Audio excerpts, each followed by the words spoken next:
this is Baby Dika. Welcome back to my YouTube channel. And আজকে আমি বানাবো plum cake. Yay! Very excited.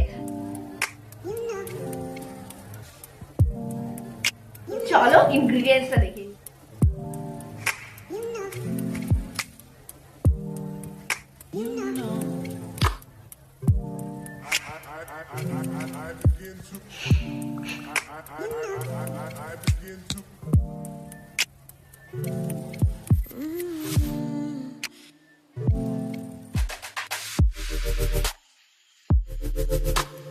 Plum কেকের যে main ব্যাপারটা হচ্ছে এটা হচ্ছে টুটি ফ্রুটি আর ড্রাই ফ্রুট, এটা হচ্ছে প্লাম কেকের মেইন ব্যাপার। আরেকটা যেটা সেটা হচ্ছে অরেঞ্জ। এই যে অরেঞ্জের যে পিলটা আছে পিলটা কিন্তু আমাদের গ্রেট করে দিতে হবে, আর এই জুসটাও কিন্তু লাগবে। তো চলো এবার কেকটা বানানো যাক।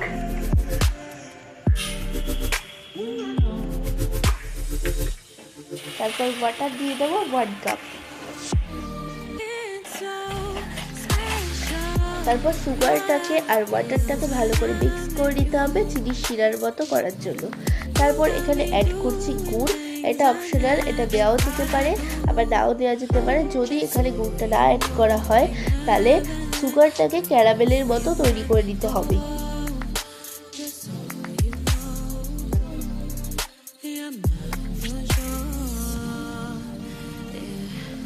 তারপর এটাকে ভালো করে মেল্ট করে নিতে হবে, গুড়টা যাতে একেবারে চিনি শিরাটার সাথে মিক্স হয়ে যায়।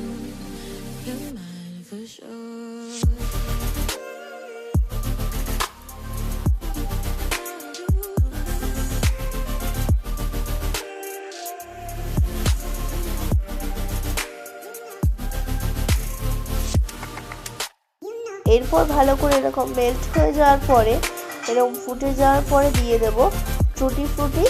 এখানে আমি পুরোটা টুটি ফ্রুটি ইউজ করছি না, কারণ বাকিটা আবার কেকে দেবো।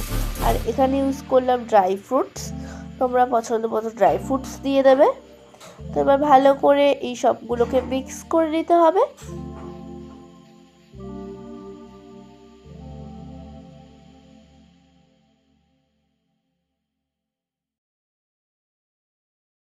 টেক্সচারটা এরকম হবে, একটু গাঢ় গাঢ় রাখতে হবে। আর এটা এবার দুটো বলে আমরা ট্রান্সফার করে নেব, যাতে একটা একটু টাইট টাইট হবে আর একটা একটু ঝোল হবে। এবার আমন্ডগুলোকে চপ করে নেব কেকে দেওয়ার জন্য।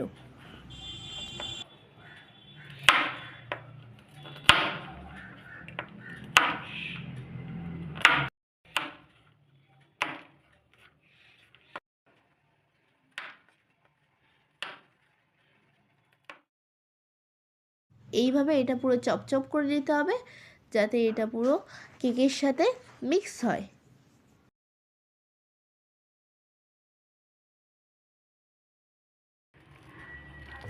এবার এই অরেঞ্জের পিলটাকে ভালো করে ছাড়িয়ে নিচ্ছি, আর এই পিলগুলোকে গ্রেট করে নিতে হবে। আর এই হ্যান্ড জুসার দিয়ে ভালো করে এই লেবুগুলো জুসটাকে ভালো করে বের করে নিতে হবে।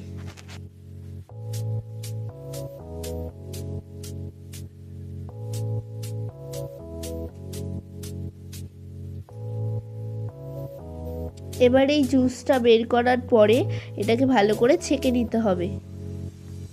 এই ছাঁকনিটা দিয়ে লেবুর জুসটাকে পুরো ছেঁকে ফেলতে হবে। এইভাবে একটা ভালো জিনিস থেকে বাজে ফেলে দিতে হয়, ওইভাবে ছেঁকে ফেলতে হবে।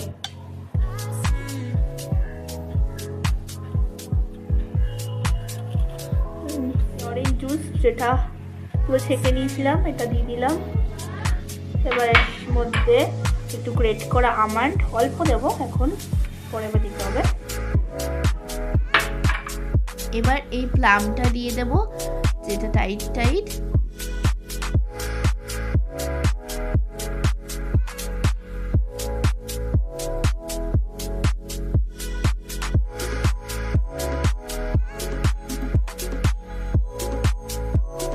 এবার এই প্লামটা দিয়ে দেবো, যেটা একটু জুস জুস মতো। তারপর দিয়ে দেবো বেকিং সোডা, এটা পরিমাপ মতো দিতে হবে। তারপর দিয়ে দিচ্ছি বেকিং পাউডার। বেকিং পাউডার কিন্তু একটু বেশি করে দিতে হবে।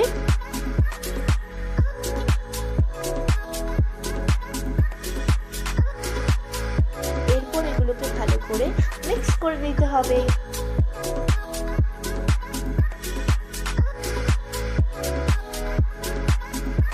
নেক্সট দিয়ে দিচ্ছি half cup oil, and then আবারও ভালো করে মিক্স করে নিতে হবে।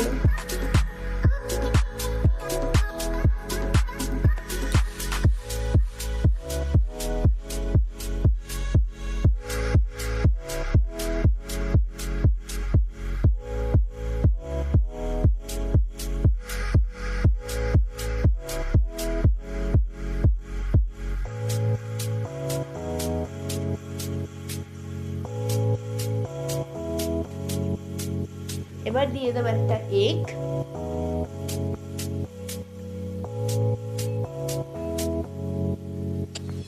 আর তারপর দিয়ে দিচ্ছি 1 কাপ মিল্ক।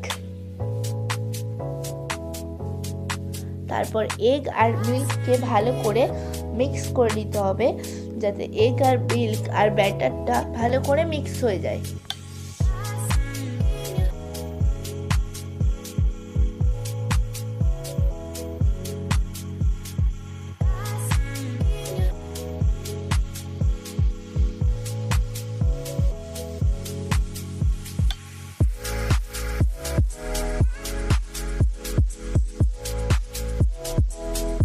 এরপর যে অরেঞ্জের পিলটা গ্রেট করে রেখেছিলাম, এই অরেঞ্জের পিলটা দিয়ে দিচ্ছি। এটা কিন্তু বেশি দেওয়া যাবে না, নাহলে স্বাদটা কিন্তু চেঞ্জ হয়ে যাবে।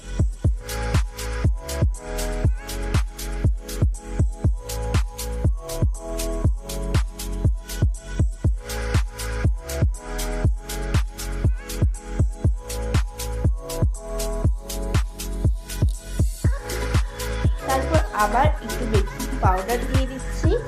এই লাস্ট বারে বেকিং পাউডারটা কিন্তু দিতেই হবে, না হলে কিন্তু কেকটা ঠিকঠাক ফুলবে না।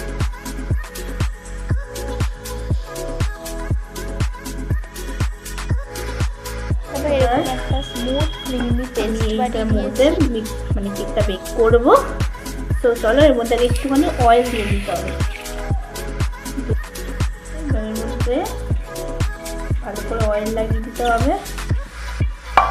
এই অয়েলটা কিন্তু বেশি করে লাগাবো, হালকা হালকা করে।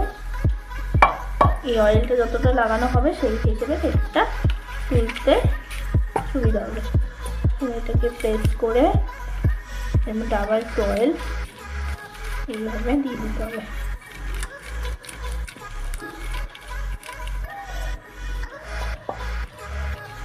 বেশি করে কিন্তু ঢেলে ঢেলে অয়েল দিতে হবে, ঠিক আছে? এইভাবে। তারপরে কেকের ব্যাটার এর মধ্যে দিয়ে দাও।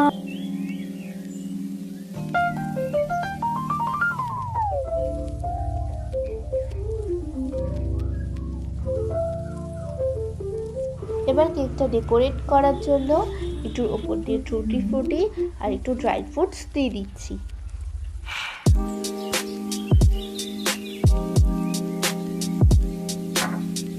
স্ট্যান্ড বসিয়ে দিচ্ছি। স্ট্যান্ডটাকে এবার গরম করতে দেব।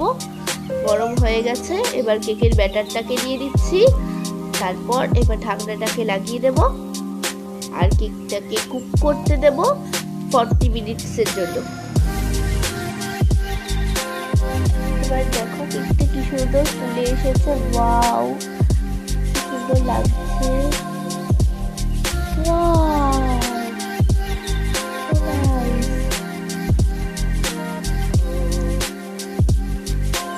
ফাইনালি গাইস কেকটা রেডি হয়ে গেছে। তো চলো দেখা যাক এটা কেমন টেস্ট। তো চলো এটাকে এবার কাটবো।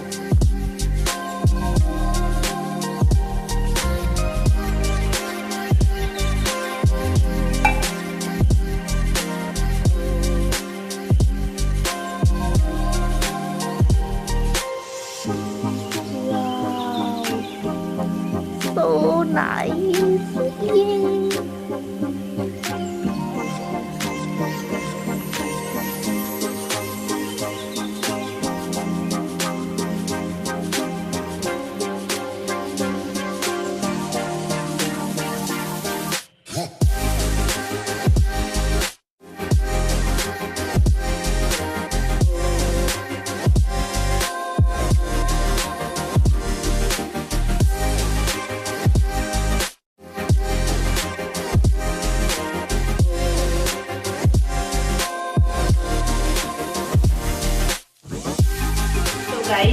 দেখে অনেক ইয়াম্মি আর টেস্টি লাগছে। তো চলো কেকটা কেটে দেখা যাক।